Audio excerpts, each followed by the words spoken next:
Hey, everyone, thanks for joining today. My name is Eric Speck. I'm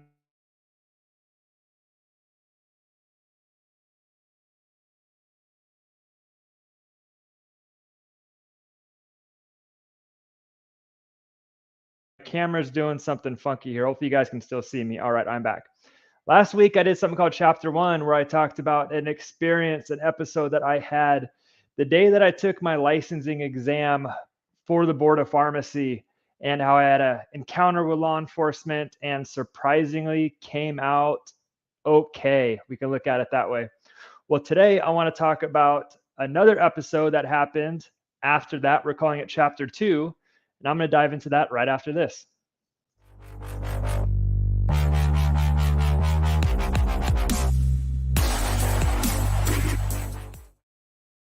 All right, so Chapter Two. So let's just do a quick recap. Last week, I just graduated pharmacy.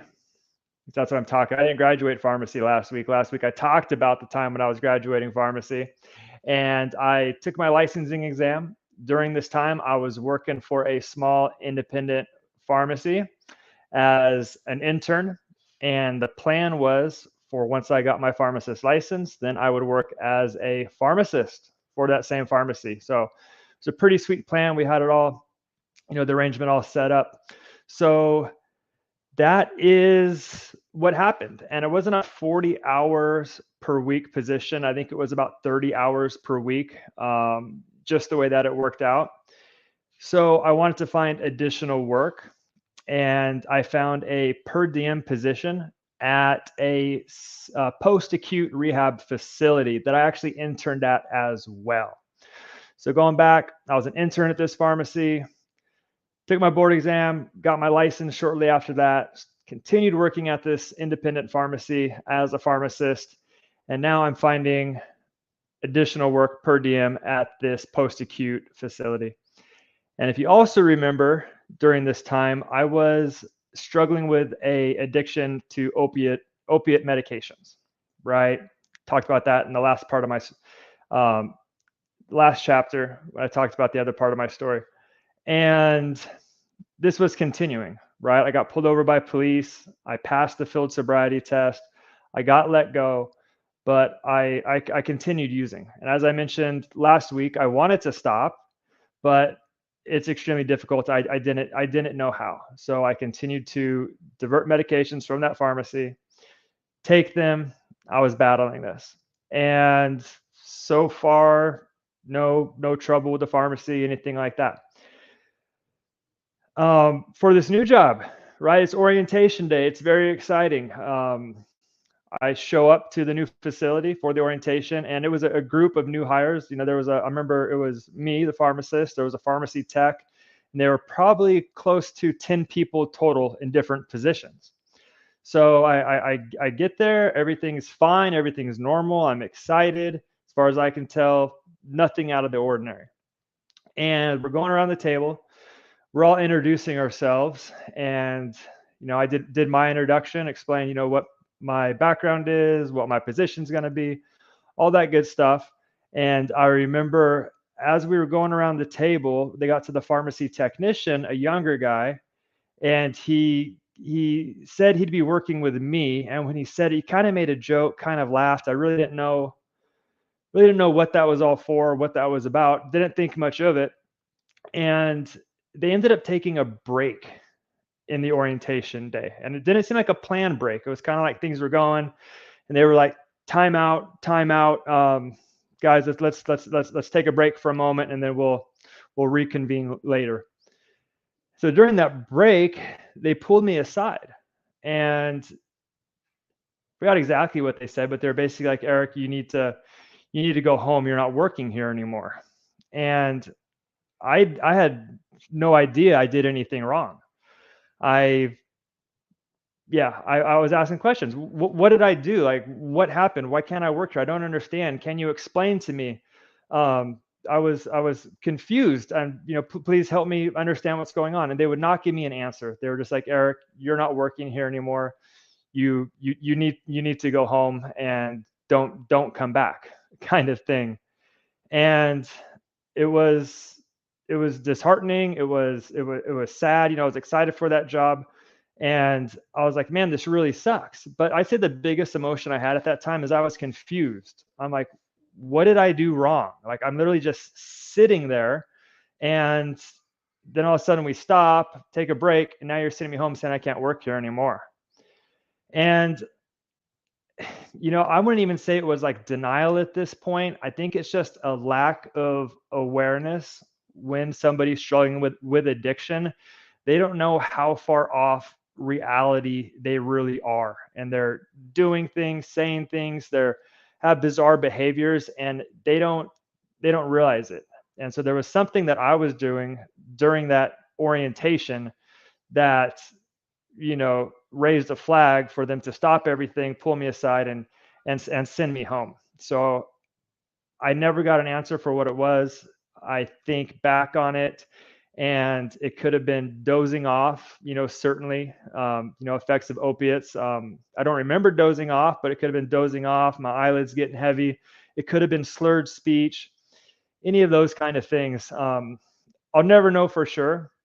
Some people ask me like, well, did you call back the next day to try to get an explanation? Did you follow up with them or anything like that? And I didn't. And I think that's because truly I knew that I was in the wrong and I did something and I deserved to get fired. Because if I honestly hadn't done anything wrong, I wasn't under the influence at the time, then yeah, I would have been asking for an explanation, like somebody explain this to me. But I think deep down inside, I didn't know exactly what it was, but I knew enough that they had a reason to let me go. And there's a lot of shame, there's a lot of embarrassment that goes along with that, and I didn't want to have to try to talk to anybody and kind of relive that. So I just kind of moved on with my life after that. And the next part to it is, so after I left that orientation, I think that was all that was going on that day. Then I had to go work my normal pharmacist job. And they knew I was doing this orientation and they were excited for me. So anyways, I get to my place of work a little bit earlier than I was supposed to. And they were like, how did it go? And here I am still confused, not really sure what happened. I know I'm not working there anymore. I didn't know what to say to them. So I told them the truth. I was like, oh, I got there and they must have made some changes where they don't need the per diem pharmacist anymore. So they basically said, they told me to go home. And here I am explaining this, believing that is just about true as anything else, or it definitely could be, because I really didn't know the answer. And they didn't say much. I don't remember what they said, but I know what they were thinking, because they had suspicion that something was going on, that I was struggling with addiction or some other problem. They either thought I showed up, dirty urine drug screen or something like that happened, and they had cause to get rid of me. But they never said much about it. They never really asked after that. And it was just, they were like, well, Eric's struggling with his stuff or whatever it is. He didn't get that job and, he's still working here. And at the time, it all seemed like it seemed very normal. Let me put it that way. Everything that was going on. As I look back on it now, I have a lot of questions, going back to the post acute rehab facility.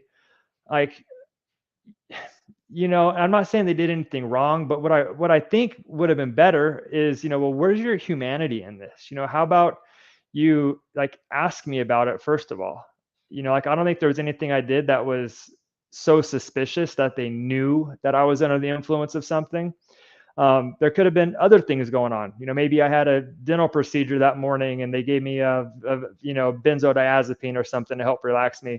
Maybe my doctor prescribed me a certain medication the day before and I took it to help me sleep, and now the effects are lasting longer.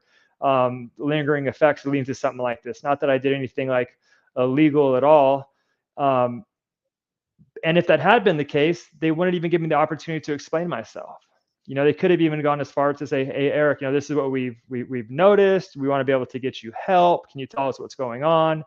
Even like, you won't have a job here anymore, but we want to get you the help you need.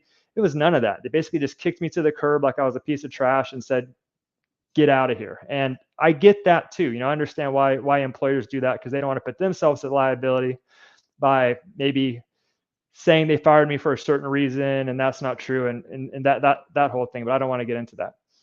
And then the other pharmacy I was working at, they obviously knew something was up. Something didn't seem right. They knew what I was saying wasn't all the truth, but they didn't really offer or suggest to do anything about that either. And again, I'm not saying like it's anybody's fault. This is all 100% my fault. I've always taken full responsibility and accountability for all my actions. But when I look at ways where I think we can do better as society in helping people, I think there was a lot of opportunities there, not only for this particular day, but along my journey where there was just this approach of hands off. That's uncomfortable. That's awkward. I don't want to ask these hard questions. So I'm just going to kind of pretend nothing's happening and stay out of it. I think it's really important that when we see somebody displaying, signs and symptoms of addiction, chemical dependency, or even some other mental illness, that we intervene to an extent that is reasonable, and we go about it with caution, but we ultimately want to help that person so they don't get further and further into addiction. If they're struggling with a mental disease, depression, that it doesn't ultimately lead up to a suicide or something like that. Just for example, then we're standing back later saying, well, I could have done something about it and I didn't, and now I'm feeling bad. So I think there's a lot of areas in that specific experience from my past where it would have been nice if somebody would have stepped in. And just in general, I think there's a lot of opportunities for us to be there for each other today and help each other a little bit better. So kind of going off on a tangent there, but if you ever notice somebody struggling, like do something, intervene, notify somebody. Just don't sit back and do nothing. So, and what's interesting about this particular story, guys, is when I think about the different events that happened through my pharmacy journey, this actually isn't one that stands out.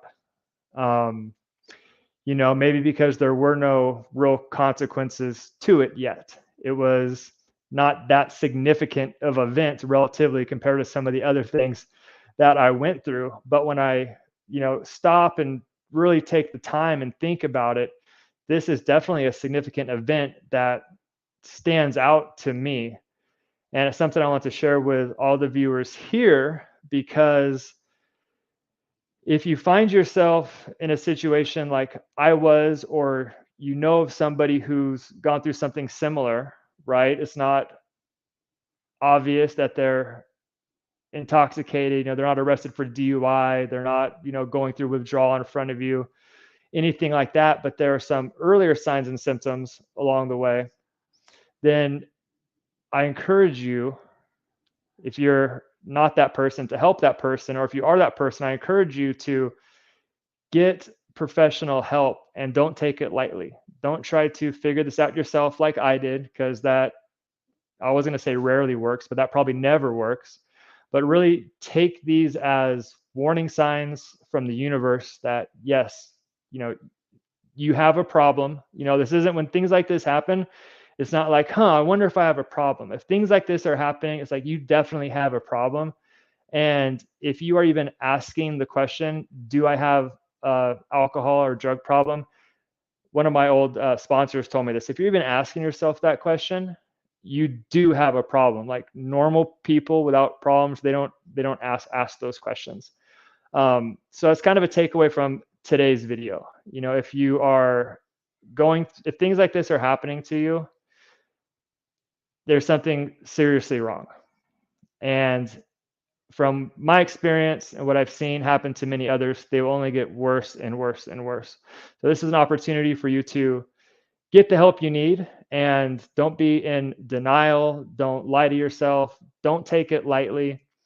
Definitely change course, change trajectory. And as you'll see, as I start doing more of these, it only gets worse and worse and worse.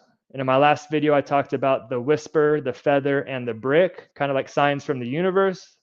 The whisper is a little warning sign. The feather is like a little bit more of a obvious warning sign. And then the brick's really not a warning sign anymore. Like that's when shit hits the fan and things get really bad. So the other one, I called it a whisper. This one, I'm also going to call it a whisper. Probably anybody else says, no, dude, that's definitely a feather. That's like a really close call. Like you need to pay attention to those things. at the time, I wasn't taking them as seriously as I should have been. And yeah, as you'll see throughout this series here, things only got worse and worse and worse each time. So definitely a lesson to be learned there. All right, everybody, thanks for tuning in. Thanks for watching. If you have any questions, you can reach me at rphally.com, or you can head over to my personal website, ericjspeck.com. And if you have any questions you want to ask publicly, post them down below in the comments. Any questions or comments you want to provide personally, get to me through one of those channels. All right, guys, thank you so much. Take care.